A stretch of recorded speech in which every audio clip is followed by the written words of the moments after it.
Islam fixes a lot of the problems that men are currently facing. The problems we're discussing on this show, Islam fixes all of them, right? That's the first thing about Islam.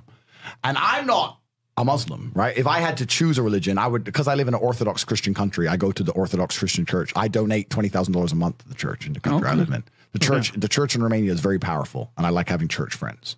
So I give them a lot of money, right? So I would guess I'm an Orthodox Christian. But if I had to bet on one religion as if I were betting on the stock market for the future, you have to bet on Islam. Because Muslims are intolerant. And I'm not saying that disrespectfully, because if you're tolerant of everything, then you stand for nothing. Facts. Christians are so tolerant now. You don't believe it. They have gay pastors that I'm not even anti-gay, but if the book says don't have, like, what do you believe in now? If you're tolerant of everything, you stand for nothing. I can walk through London with a t-shirt saying Jesus is gay and nothing will happen to me. If I did the same thing with the Islamic prophet, I'd be dead before I got to the end of the street. Boom. That's how much they believe and respect. And I respect people who stick up for what they believe in. It's not even about me believing in it. I respect them because they believe and they will defend. Muslims are the only people who will defend their religion. They will defend their beliefs. They refuse to be mocked. They refuse to be insulted. And I respect that about them. I respect that. That's an amazing thing about them, right? And the third point is, and I've been all around the world, some of the best countries in the world today are the first world Muslim nations. Qatar, you can go to Qatar, you can fall asleep with $1 million on your lap in the middle of the street. Nothing's going to happen to you. Saudi Arabia as well. You can go to Saudi, nothing will happen to you. You can go to Dubai, UAE, nothing's going to happen to you. They leave their cars parked with the keys inside. It's so safe. Wow. It's so safe. Women, everyone's married. Every woman obeys her husband. Every single woman has 4, 5, 6 kids. Big families. All the things we're talking about, all the problems we have here, right? They've got none of that. None of it. Because of Islam. Islam keeps society in the role where women obey their man.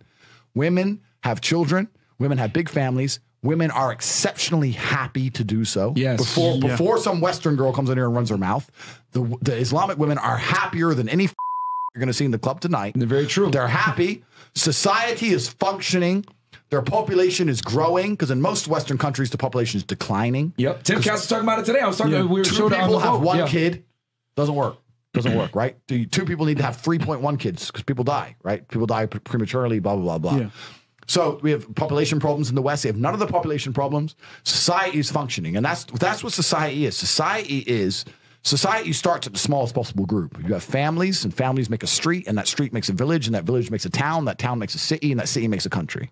So if it's broken at the very fundamental level, if its family level's broken, then it's broken the whole way up. And that's what's happened in the West. And the first world Islamic countries have none of those problems. So if you're going to talk about a belief system that fixes issues, you need to go to Islam. And I will say this that will fix everything. I just have absolute, even though I wouldn't identify as Muslim, I have absolute respect for the ideology, respect for the mentality, respect for the warrior aspect of it. I respect it. They don't play. They don't play. You can't insult their shit. But you can insult the church all day. You can make fun of it. There's a show on Netflix about a gay Jesus. That's a joke, right? Ha, ha, ha. And what do the Christians do? Nothing. Christianity is a dead religion. If you're a Christian, and I'm saying this as a Christian myself, Christianity is a dead religion which is confined to the history books. It's dying out. Your own Pope. The Pope goes up there and talks LGBTQ shit now. That's crazy. It is over. You don't stand for anything. You don't believe in anything. You have no boundaries. You're walked on. You're mocked. The whole thing is a joke. Being a Christian now is nothing more than advertising. You're a loser. It's a losing religion because you've lost to Islam.